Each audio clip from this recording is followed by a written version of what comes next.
Archangel by Sharon Shinn. If you are reading along, do not read the little blurb in the beginning because it gives the entire book away. Possibly even the entire series. It's a huge spoiler. This is kind of a fantasy sci-fi novel, so prepare yourself. But it's one of my favorites. Enjoy. Chapter 1. The angel Gabriel went to the oracle on Mount Sinai looking for a wife. He did not go gladly, even hopefully, as befitted a man eager to find his lifelong companion. In fact, he had put off this journey as long as he could, but his deadline was rapidly approaching. In 6 months, he would lead the annual Gloria to praise and gladden Jehovah, and it was a task he would be unable to complete without his ordained partner at his side, because he was next in line to be Archangel, and therefore Jehovah had a special interest in him. Gabriel went to the Mount Sinai seer to learn who the god had chosen to be his bride. Flying, Gabriel took less than 3 hours to cross the 150 miles from his home in the... I keep saying Ire. I think it's Irie. Guess I'll say Irie.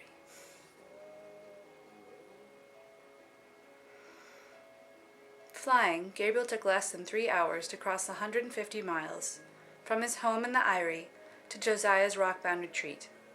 It was easy flying, for the air was very thin in the valley between the two mountain ranges, with no treacherous currents, such as one might encounter over the western Gaza Mountains or the southern coast of Jordana. To a mortal, the frigid air this high above the ground would have been deadly, but angels carried heated blood in their veins, ideally equipping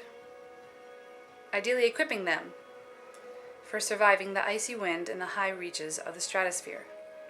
Gabriel wore only a leather vest and leather pants tucked into his boots, and he felt no cold.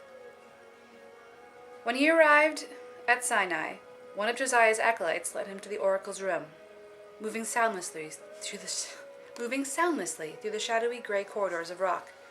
They came at last to a small, well-lit chamber, where the oracle could be seen leaning toward a glowing plate of glass and metal embedded in a slate rock wall. The acolyte put her fingertips to his lips. "Quiet," the boy said. "He is communing with the god." Gabriel nodded and gestured for the boy to return the way he had come. Clearly the acolyte would have preferred to stay, making sure Gabriel did not disturb Josiah at his prayers, but very few people would gainsay an angel, particularly this one. The boy left, and Gabriel leaned against the wall, waiting courteously. He was nothing if not respectful of the will of the god. In a matter of moments, Josiah straightened, murmured an amen, and touched the face of the lighted screen.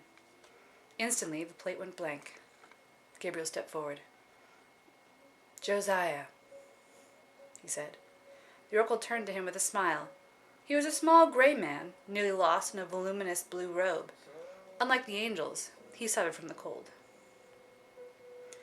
"Gabriel," he exclaimed, "an unexpected pleasure." The angel laughed, coming forward to take the seer's hand and bow over it. "Come now," Gabriel said, straightening. "You must have been expecting me any time these past 6 months." "These past 3 years, more like," Josiah retorted, "if by that you mean you have come at last to seek my advice about your bride." "Jehovah's advice," Gabriel corrected. You have not given yourself much time to woo and win," Gabriel said. Josiah said. Gabriel shrugged. The gesture caused his immense, immaculately white wings to flutter gracefully behind his shoulders. "These things are laid down by the law of Jehovah," he said. "If I have no choice about it, then neither does she. I do not know that it will be a courtship in the traditional sense." Josiah was watching him. "Nonetheless," he said, She may need time to accustom herself to the idea. She has not had 15 years, as you have, to dream about becoming the Angelica." Gabriel smiled. He was a black-haired, blue-eyed man, with fair skin, darkened to a perpetual tan from constant exposure to the sun and wind. He was always striking, but never quite approachable, until he smiled. I thought all girls dreamt of becoming the Angelica. Josiah snorted. Those who have not met you, perhaps. Gabriel looked faintly amused. Well, at any rate, the girl handpicked by Jova must be suited to me in all things. As I understand the theology, he said, so she will be eager to be my bride. Josiah regarded him, his small head turned a bit to one side. She will compliment you, he mended. She will know things you do not, have skills you do not. If you were an angry man, she would make you calm. If you were a timid man, she would make you strong. As you are an arrogant man, I must assume she will make you humble. I'm not arrogant, Gabriel said mildly. Confident, perhaps. Josiah smiled. Well then, we will let the god determine. Come sit with me while I ask him his will. They pulled up 2 chairs before the screen where Josiah had been working when the angel arrived. Gabriel settled himself carefully, spreading his wings wide so that they unfolded lavishly across the stone floor. Even among angels, his wings were remarkable. Entirely white, exceptionally broad in span, and taller than he was by more than a head. Not waiting for Gabriel to grow still, Josiah leaned forward and touched the glass plate in the wall. Instantly it came alive with a soft, bluish light. Strange hieroglyphs danced across the screen, changing as Josiah pressed the knobs and buttons on a small shelf laying before the interface. Gabriel watched, fascinated. As often as he had seen Josiah communing with Jova, he never failed to be impressed. A man or a woman must be trained since birth to understand the rituals of the god. Mere mortals, even angels, could not understand the words of the holy language. At length, Josiah completed the dialogue with Jova, murmured an amen, and closed down the window between humanity and divinity. Well? Gabriel demanded.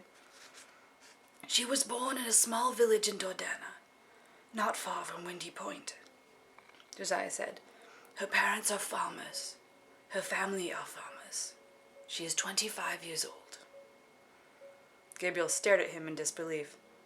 It is unlikely, Josiah said, maintaining a serious expression,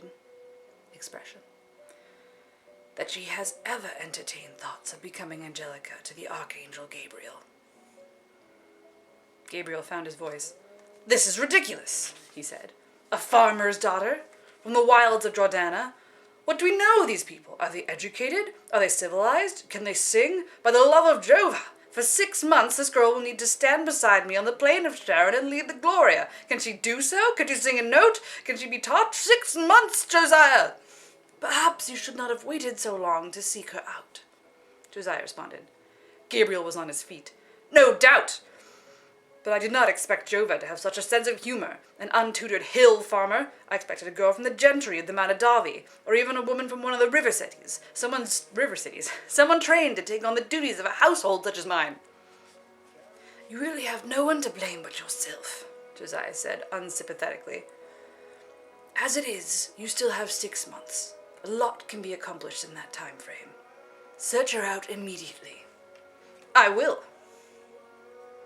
Gabriel grilled somewhat grimly. What is her name?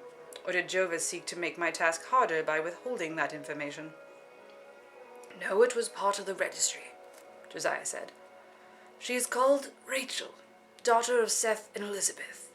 It is a small village in the shadow of the Kaitana. I always said Kaitana, so I'm going to keep saying Kaitana.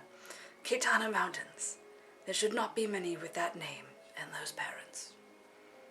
Gabriel was still angry, fruitlessly so, because it was of no use to rail against the god, and he knew it. And if she has changed her name, or refuses to believe me? Josiah nodded at Gabriel, indicating the small amber stud embedded in the flesh of the angel's right arm. There should be no mistake, he said quietly. The kiss will react. Kiss with a capital K. You will feel the heat. You will feel heat, and its light will flare, yours and hers. There is no denying the kiss. Automatically, Gabriel put his hand over the acorn-sized crystal in his arm. Like almost every child born in Samaria, he had been dedicated to the god when he was only a few days old. In fact, Josiah had been the one to perform the ceremony.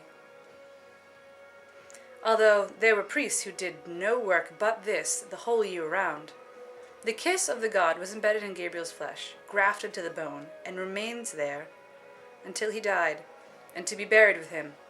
It was through the kiss that Jehovah acknowledged the existence of all of his children, tracked them through their lives, knew if they were ill or unhappy or dying.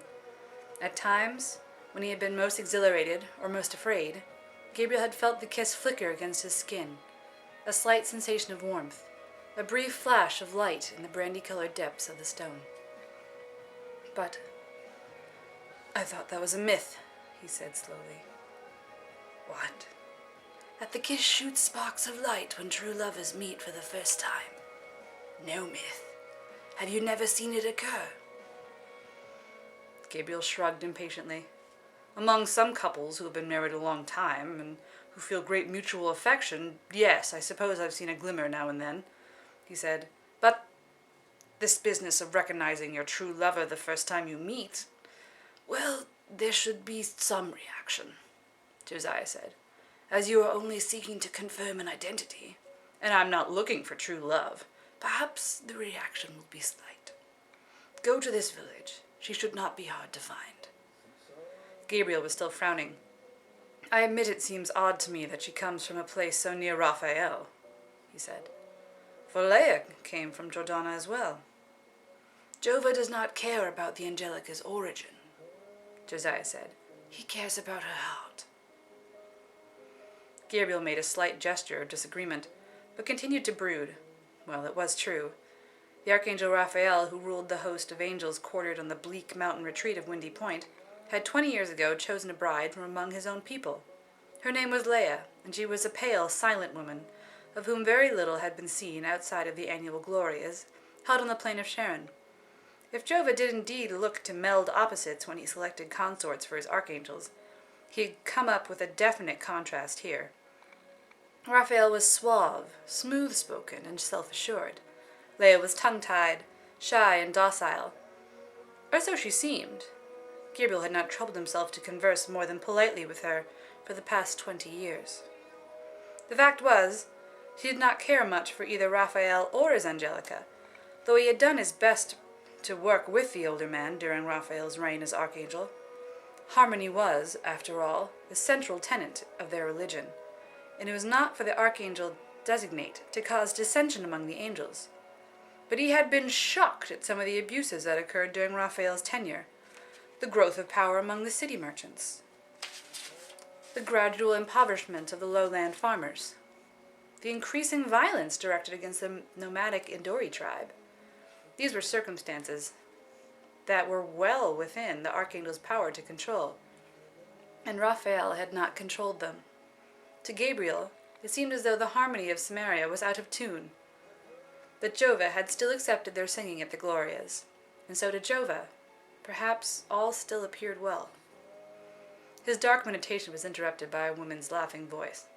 "Let me guess," said the newcomer. "He is reviewing all of Raphael's misdeeds and vowing to do better during his term as archangel." Smiling, Gabriel turned to the speaker. "Ariel," he said, "don't you have your own oracle to consult up near Monteverda?" "I do," she retorted, crossing the stone floor to greet him. She was a tall, slender woman with lush brown hair, just now somewhat ruffled by the flight of her passage. Her wings, flecked with a pattern of beige and gold, were folded tightly to her back, but the tip still trailed behind her on the floor. She led the host of Monteverda, and was generally popular among the angels from all 3 realms. "I did not come for advice, but for pleasure. You, on the other hand, are looking so unpleasant that you must have come for advice." "Which has not agreed with me," he said. "Advice seldom agrees with you," Josiah observed. "Ariel, Gabriel may order refreshments for either of you." "Certainly," Ariel replied. "Whatever you have on hand." I'm not staying, Gabriel said. "I hope you're not running away just because I've arrived," Ariel commented. He smiled briefly. "You would hardly be enough to rout me. No, I've got to attend to business, following Josiah's advice." She gave a crow of a laugh. "At last! You've come to seek the name of your Angelica. No wonder you look so cross. Has he picked out someone you cannot bear? Someone I've never met, Gabriel said. I've imagined no one's met her. She lives secluded in Jordana, not far from Windy Point. A farmer's daughter. A farmer's daughter? But how quaint! Ariel exclaimed, hugely delighted. We'll have to hope she's not overwhelmed by all the pomp and pageantry of the Airy. Airy? Which is nothing to compare to the pomp and pageantry at Windy Point, Gabriel said dryly. If she's a hill farmer's daughter, it's unlikely she's been there, Ariel pointed out. In any case, I don't have much time to waste. I'm off to find her, assuming she is where she's supposed to be. She should be easy to locate. Farmers generally do not stir 10 miles from the place of their birth, Josiah said as he left to fetch refreshments. Now, if she had been in a dory... An Adori? Ariel repeated. Surely Jova would not have chosen an Adori for the angel, should not have chosen the Adori for the Angelica. Why, most of them have not even been dedicated to the god. He has no idea that they exist. He knows they exist, Gabriel said evenly. Jova brought them to Samaria when he brought the angels and the mortals. Just because they do not all choose to receive the kiss of the god does not make them any less his children. Oh, don't start again, she said warmly. About the enslavement of the Adori, I can't bear it. Well, it is wrong, whatever Raphael thinks, or you think.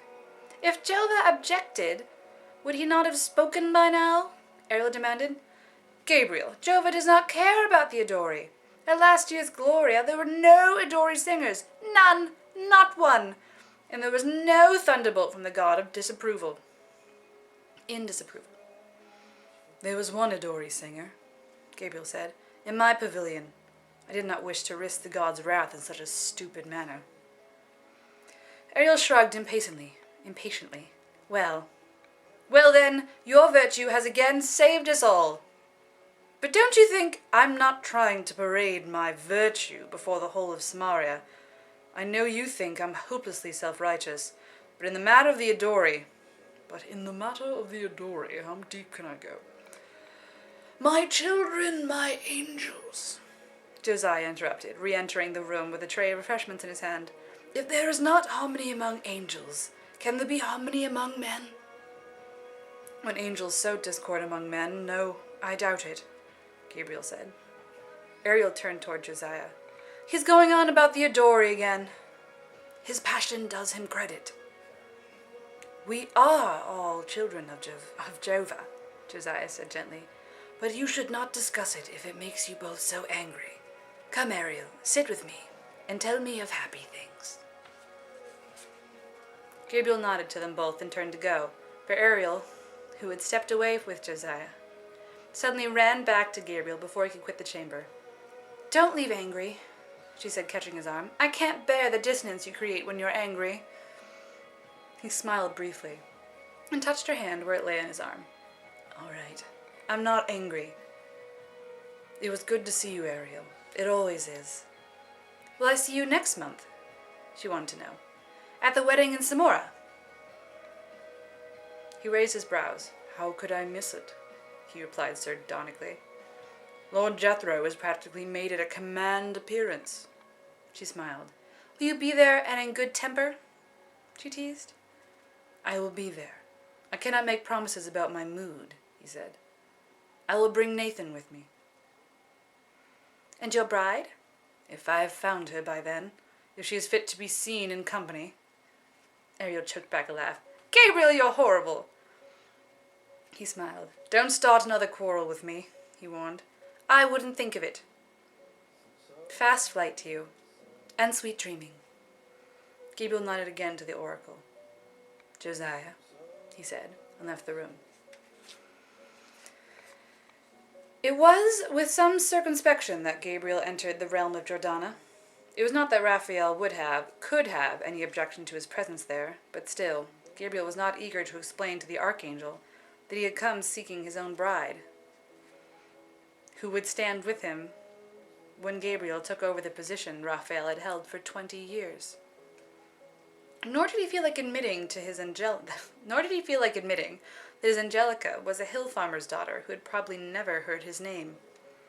Josiah had used a map of Jordana to show Gabriel the village where the girl had been born. Rachel, Gabriel reminded himself. Rachel, daughter of Seth and Elizabeth. It was a half-day's flight from Windy Point, outside the protective bulk of the mountains, but some distance from the rich farmlands that characterized southern Jordana. They had probably eked out a spare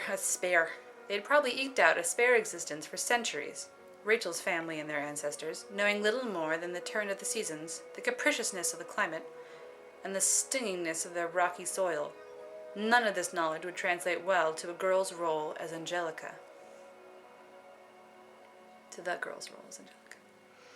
Gabriel flew high for most of the journey, dropping to low reconnaissance altitude only as he arrived in the vicinity of the village. From the air, there had been little to see. No hearth smoke, no cultivated patches of green against the undomesticated brown and gold of the prairie grasses and weeds. Lower to the ground, he was surprised to find nothing yet. No outlying huts, no hard-won orchards, no sounds or smells or sights that spoke of human habitation. He flew in ever-widening circles, wondering if he could have missed a crucial landmark, or if Josiah had misread the information Jova had supplied. There appeared to be no village here at all. He had been quartering the same area for a good hour, looking for clues, when his attention was caught by a random scattering of boulders half a mile from the stream bed.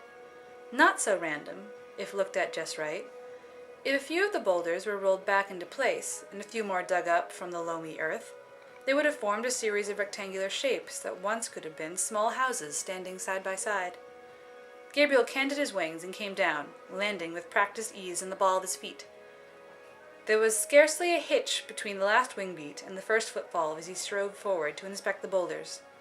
Yes, definitely the remains of walls and foundations, 3 or 4 homes that had once housed near neighbors. But that had been some time ago, judging by the extent to which the wild grasses had reclaimed this section of the land, and the land for miles around. 10 years, maybe more, since anyone had lived here. Frowning heavily, Gabriel looked around him. What he had taken for underbrush and a large nest of prairie wolves now assumed a different aspect, of huts knocked down and fences pulled apart. He counted about 6 piles that might have once been houses, and it was safe to assume that he had overlooked a couple solitary habitations a few miles away in each direction.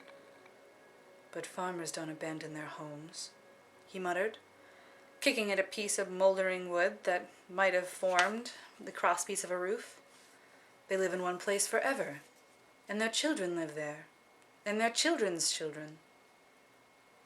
Only plague, in his experience, could cause a whole village to uproot and relocate. Gabriel searched in vain for the ward signs against illness, the special flags hoisted to warn away travelers, and call down the angels who would intercede with Jova on behalf of the sufferers.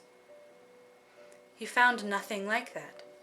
Indeed, what he did find made him frown more blackly and puzzle him more deeply. The charred remains of several buildings, scatterings of clothing and jewelry and other personal belongings, and here, on the very edge of the village, a collection of skeletons. The bones fanned out from the village proper, all facing away from the tumbled homes, as if the citizens had fled madly from a central menace, and tried to escape in as many directions as possible. It did not look, from this morbid array, as if anyone had succeeded. Gabriel walked to a high boulder some distance from the open graveyard and sat, thinking very hard. To all appearances, the village had been attacked and systematically destroyed, the inhabitants all murdered, or some, perhaps, carried off. It was hard to credit. True, Raphael had turned a blind eye to the ravaging of the Adori, but until this time, Gabriel had never heard that the Archangel had countenanced any violence against the simple hill folk, who were notoriously devout. It was in Jordana that most of the outrages against the Adori had occurred, carried out, for the most part, by the warlike wandering Janzai merchants. But these were not Adori. These were farmers, Jova's true children, dedicated to the god and under the direct protection of Raphael. Who had attacked them, and how had it occurred without Raphael's knowledge? Why had Jova not exacted a retribution? And where was Rachel, daughter of Seth and Elizabeth? Had she died in the assault? Had she died in the assault, Jova would surely have known it. He would not know. He would not now have proposed her name to Gabriel as his bride. So she must be alive, somewhere, somehow, in Jordana, Samora, Bethel, or Gaza, or even the fabled Adori homeland of Saral. Gabriel had 6 months to find her, and he did not know where to begin looking. Thank you. That concludes Chapter 1. Tune in next time for Chapter 2 of Archangel by Sharon Shinn.